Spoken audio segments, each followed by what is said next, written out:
A flash of violence in an ancient city sparked a global response. On a December day in 2025, an attack shattered the relative quiet near Palmyra, Syria. A gunman opened fire. 2 American soldiers were killed.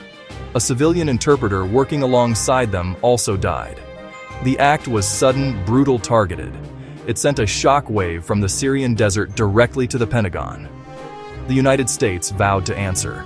This response would be named Operation Hawkeye Strike. It was a name chosen with specific intent. It honored the home state of the fallen soldiers, Iowa, the Hawkeye state.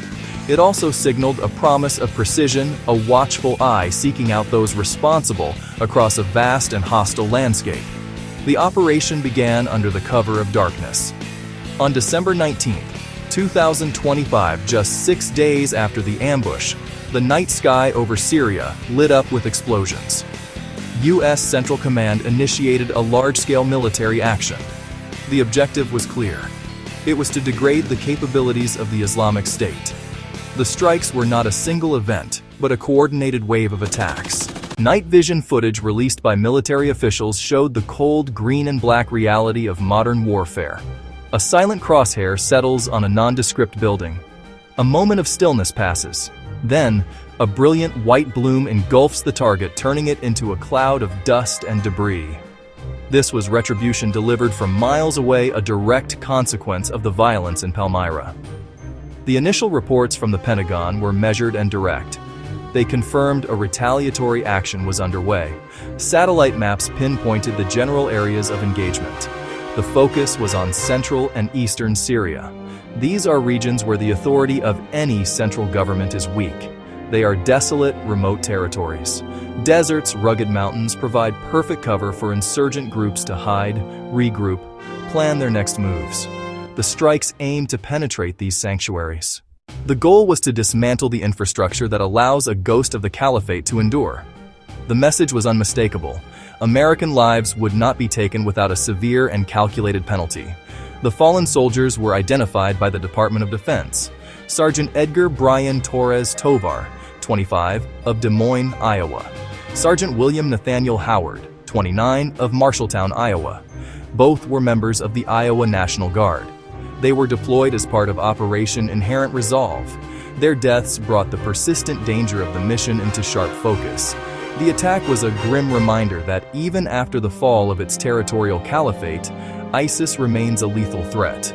The operation that followed was not just a strategic military maneuver. It was a deeply personal response to the loss of 2 of their own. Yeah. The scale of Operation Hawkeye Strike was significant. This was not a minor token response. U.S. Central Command reported that the initial wave of attacks struck more than 70 distinct targets. The operation expended over 100 precision munitions. This was a deliberate and overwhelming display of force. The targets were not random. They were carefully selected based on weeks and months of intelligence gathering.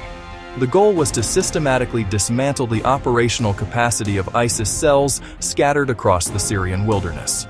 The strikes were designed to hit the group where it was most vulnerable, its ability to command, communicate, and prepare for future attacks. The strikes were geographically dispersed. They focused on known ISIS safe havens: Jabal al-Amur region near Palmyra in Homs province, Ma'dan Desert in rural Raqqa, Al-Hamad Desert across Deir ez-Zor toward the Iraqi border. Striking these remote pockets simultaneously prevented fighters from melting away and regrouping. It was a strategy of widespread disruption. The targets represented the full spectrum of a modern insurgency's infrastructure.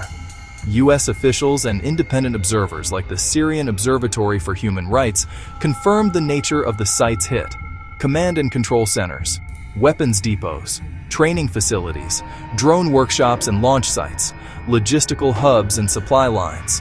The official statements framed the operation as a measured but forceful blow. Defense Secretary Pete Hegseth called it a declaration of vengeance, but said it was not the start of a wider war. The distinction is important. The intent was punitive and deterrent, to impose a heavy cost on ISIS for its attack on U.S. personnel, to disrupt operations so the group focused on survival rather than offense. The message was aimed at ISIS and at a domestic and international audience. It asserted American resolve while seeking to avoid the perception of a new, open-ended commitment. It was, calculated. Operation Hawkeye Strike was a multi-platform military engagement. It combined the unique capabilities of different branches of the armed forces. It was a symphony of coordinated air and ground power. The primary instruments were U.S. Air Force fighter jets, F-15E Strike Eagles. They are capable of flying long distances, carrying heavy payloads, and striking with high accuracy in all weather conditions. Alongside them flew the venerable A-10 Thunderbolt II, known affectionately as the Warthog. These planes are designed for close air support, able to loiter over a battlefield and deliver devastating firepower against ground targets, making them ideal for hitting enemy positions in rugged terrain. The assault was not limited to fixed-wing aircraft. U.S. Army AH-64 Apache attack helicopters also played a crucial role. Adding to this firepower were AC-130J Ghost Rider gunships. These are essentially flying artillery platforms, circling high above a target area and unleashing a torrent of cannon fire with pinpoint accuracy. The constant presence of these gunships can lock down an area, preventing enemy movement and providing sustained fire support for hours at a time. Surveillance and precision targeting were provided by unmanned aerial vehicles. MQ-9 Reaper drones were a constant presence in the skies over Syria. They can remain on station for extended periods, using high-resolution cameras and sensors to find and track targets.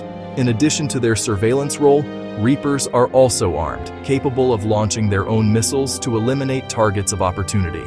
This combination of persistent stare and immediate strike capability is a hallmark of modern American military operations. It shrinks the battlefield and leaves adversaries with few places to hide. The operation also featured ground-based fire support. M142 high-mobility artillery rocket systems, or HIMARS, were used to strike targets from a distance. These truck-mounted launchers can fire guided rockets with extreme accuracy over many miles. Their mobility allows them to quickly move into position, fire, and relocate.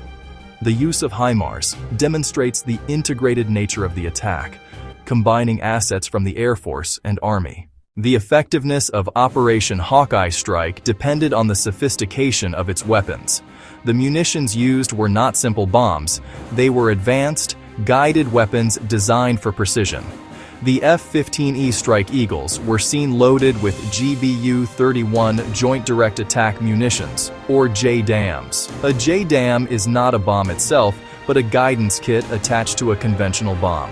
It uses a combination of GPS and an inertial navigation system to guide the bomb to a specific set of coordinates. This allows a 2,000-pound bomb to strike within feet of its intended target, minimizing collateral damage and maximizing its destructive effect. This technology turns a dumb bomb into a smart one. The A-10 Warthogs were armed with smaller 500-pound JDAMs, suitable for striking targets like vehicles or small buildings without causing excessive destruction. But the A-10's most iconic weapon is its GAU-8A Avenger cannon. This 7-barrel Gatling gun is the heart of the aircraft. It fires massive 30mm armor-piercing incendiary rounds at a rate of nearly 4,000 rounds per minute. The sound of the cannon firing has been described as a brrt that announces the arrival of overwhelming firepower. It is a devastatingly effective weapon against armored vehicles and fortified positions. The mere presence of an A-10 overhead is often enough to suppress enemy activity on the ground. Finding the targets in the dead of night required advanced sensor technology. Both the F-15s and A-10s were equipped with lightning targeting pods. This pod contains high-resolution cameras, an infrared sensor for seeing at night, and a laser designator. The pilot can look through the pod's sensors to identify a target from miles away, zoom in for a positive identification, and then guide a laser-guided bomb or mark the target for a GPS-guided weapon. This technology allows for surgical strikes, ensuring that the right target is hit and unintended structures or personnel are avoided, a critical capability in a complex environment like Syria. The ground-based HIMARS system brings a different kind of precision firepower to the fight. Each rocket is GPS-guided. A single launcher can engage multiple targets rapidly, airstrike accuracy with artillery responsiveness. The reason behind Operation Hawkeye strike was simple and unequivocal: retaliation. The United States said the strikes were a direct response to the December 2025 attack in Palmyra. That ambush was carried out by a gunman with suspected ties to the Islamic State. It resulted in the deaths of 2 American service members, a valued civilian interpreter. An unprovoked attack on U.S. forces is a line that usually elicits a powerful response. The operation was designed to deliver that response to send a clear and unambiguous message. Such actions carry a severe and immediate cost. Official statements from Washington were direct. The Pentagon, the White House, framed the operation not as aggression, but as justice and self-defense. They stressed U.S. forces are in Syria for a specific mission: the enduring defeat of ISIS as part of Operation Inherent Resolve. Attacks on those forces are seen as attacks on that mission and on the United States. Defense Secretary Pete Hegseth said the strikes were meant to hold ISIS accountable and to degrade their ability to conduct future attacks. The language linked the initial attack to the military response. The operation was also about deterrence. Beyond punishment, the strikes aimed to influence future behavior. The goal: make ISIS leadership think twice before targeting American personnel or coalition personnel. By demonstrating speed, reach, and destructive power, the U.S. sought to disrupt the adversary's risk-reward calculation. Deterrence like this is a core military strategy to protect deployed personnel. The operation's name, Hawkeye Strike, acknowledged the sacrifice of 2 soldiers from Iowa. It personalized the response, rallied support, and linked high-tech action to human cost. While the strikes were a success in hitting their targets, they also highlighted a persistent and troubling reality: ISIS is not gone. The group has evolved. After losing its physical caliphate in 2019, the Islamic State transitioned from a quasi-state holding territory to a leaner, more traditional insurgency. It operates in the shadows, in the vast, ungoverned spaces of Syria and Iraq. U.S. intelligence estimates suggest that there are still between 1,500 and 3,000 active ISIS militants operating in the region. This is a significant number of trained and ideologically committed fighters, more than enough to sustain a low-level but deadly insurgency for years to come. This new iteration of the group is often referred to by analysts as ISIS 2.0. It no longer attempts to hold and govern large cities. Instead, it operates in small, decentralized cells. These cells hide in remote desert areas, mountain caves, abandoned villages. From these sanctuaries, they conduct ambushes, assassinations, and bombings. They extort local populations for funds and forcibly recruit new members. They use the internet and encrypted messaging apps to spread propaganda and coordinate their actions. This decentralized structure makes the group harder to track and harder to eliminate. There is no single center of gravity to target, only a distributed network of committed extremists. The strikes of Operation Hawkeye specifically targeted the infrastructure of this resurgent threat: command centers, weapons depots, training camps. Intelligence reports indicated that ISIS was using these remote sites to train a new generation of fighters, build improvised explosive devices, and experiment with weaponized drones. The risk is that if left unchecked, these small pockets of activity could coalesce and grow, allowing the group to once again threaten regional stability. The operation was a preemptive move to mow the grass, to cut down the network before it could grow into something more dangerous. The continued existence of ISIS poses a multifaceted threat. It remains a direct danger to U.S. forces and coalition forces operating in the region, as the Palmyra attack tragically demonstrated. It terrorizes local communities, preventing a return to normalcy and stability in areas liberated from its control years ago. And it continues to harbor global ambitions, seeking to inspire and direct attacks far beyond the borders of Syria and Iraq. The fight against ISIS 2.0 is therefore not just a regional counterterrorism operation. It is a critical part of a global effort to contain a violent ideology that continues to find adherents and sow chaos wherever it can gain a foothold. Operation Hawkeye Strike did not occur in a vacuum. It took place on one of the most complex and crowded battlefields on the planet. The airspace and ground in Syria are a patchwork of competing interests and rival powers. Any major military action requires incredibly careful deconfliction. The United States has forces on the ground. The United States has forces in the air. Russia maintains a significant military presence supporting the Syrian government in Damascus. Iran backs powerful militia groups operating across the country. Turkey controls territory in the north and is primarily concerned with Kurdish groups near its border. US and Russian forces maintain a deconfliction hotline. That hotline exists to prevent aircraft and ground troops from accidentally clashing. A miscalculation or technical error could have enormous strategic consequences, potentially pitting two nuclear-armed powers against each other. American strikes against ISIS had to be planned with that delicate balance in mind. Flight paths of US jets, trajectories of HIMARS rockets, operational areas of drones all had to be managed to stay within established zones and avoid ambiguity about the target.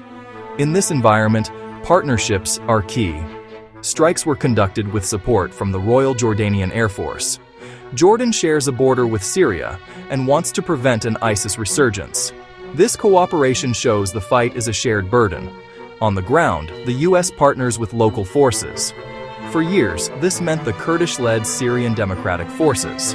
The SDF was instrumental in dismantling the physical ISIS caliphate.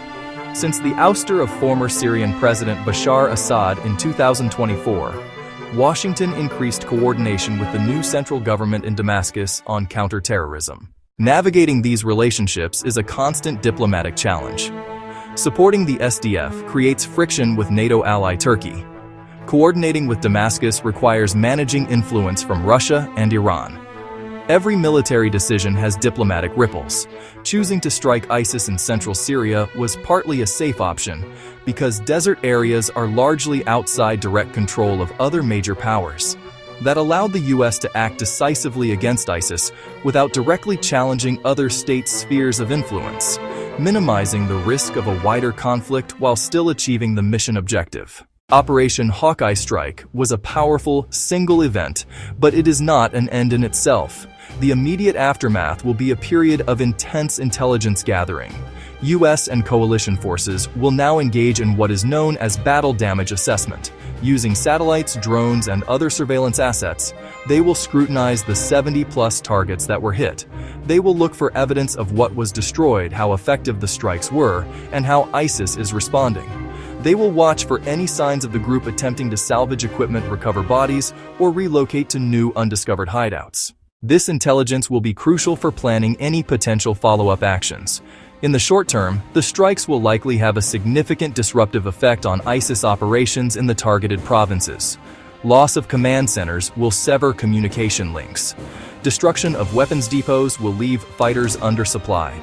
Elimination of training camps will slow the indoctrination of new recruits. This forces the group into a defensive posture, compelling its leaders to focus on survival, security, and rebuilding rather than planning external attacks. The immediate goal of reducing the threat to US forces and regional stability may be achieved.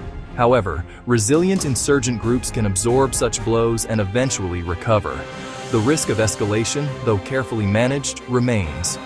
Any military action in Syria's crowded battlespace carries the potential for miscalculation. Any inadvertent harm to civilians or collateral damage to infrastructure affiliated with other powers could create a diplomatic crisis. Furthermore, ISIS or other groups may seek to retaliate through asymmetric means like terrorism in the region or abroad. The US and its allies will likely be on a heightened state of alert for weeks and months to come, guarding against the next potential move in this deadly game of chess. Ultimately, military action is only one component of a much broader strategy. It requires diplomatic engagement to stabilize the political situation in Syria. It requires economic aid to rebuild shattered communities and provide alternatives to extremism. It requires supporting local governance and security forces that can police their own territory effectively. The strikes of Operation Hawkeye can create a window of opportunity by degrading the enemy's capabilities. But what happens next? The slow, difficult work of building a lasting peace will determine whether that window leads to real security or simply a temporary lull before the next storm. Operation Hawkeye was, at its core, a message. It was a message to the remnants of the Islamic State that attacks on American personnel will be met with overwhelming and precise force. It was a message to allies in the region that the United States remains committed to the fight against a shared enemy. It was a message to the American people and the troops on the front lines that the sacrifice of their own will be honored and avenged. The operation showcased the formidable capabilities of the modern U.S. military, its ability to project power across vast distances and to strike dozens of targets in a coordinated, near-simultaneous fashion. It was a demonstration of reach, resolve, and retribution. The action successfully combined different elements of national power. It leveraged advanced intelligence to identify a network of targets. It deployed a symphony of air and ground assets, F-15s, A-10s, HIMARS rockets to destroy them. It was conducted in concert with regional partners, demonstrating the importance of coalition warfare. And it was framed by a clear and sober public narrative that defined its purpose and its limits. The goal was not to start a new war or to reoccupy territory. It was to punish, deter, and disrupt. It was a tactical military operation designed to achieve a specific strategic effect, to make the region safer for U.S. forces and to set back the operational capacity of a persistent terrorist threat. However, the conclusion must be a sober one. While the fires in the Syrian desert have died down, the embers of the conflict remain. The strike will not be the final chapter in the fight against ISIS. The group's ideology persists. As long as there are ungoverned spaces and disaffected populations, it will find fertile ground to recruit and regenerate. The challenges that existed before the operation are still present today. The geopolitical complexity of Syria, the humanitarian crisis, and the deep-seated political grievances that fuel extremism have not been resolved by a wave of airstrikes. The path forward will require sustained vigilance and a strategy that goes beyond military might. What comes next will be a test of that strategy. It will demand continued intelligence gathering to track the enemy's next move. It will require persistent diplomatic engagement to manage the crowded battlefield and build a political consensus. And it will necessitate a long-term commitment to helping local partners secure and stabilize their own communities. Operation Hawkeye Strike was a powerful and necessary response to a brutal attack. It etched a clear message in fire and steel across the Syrian landscape. But the struggle for a lasting peace in the long shadow of this war is far from over. The watch continues, and vigilance remains essential.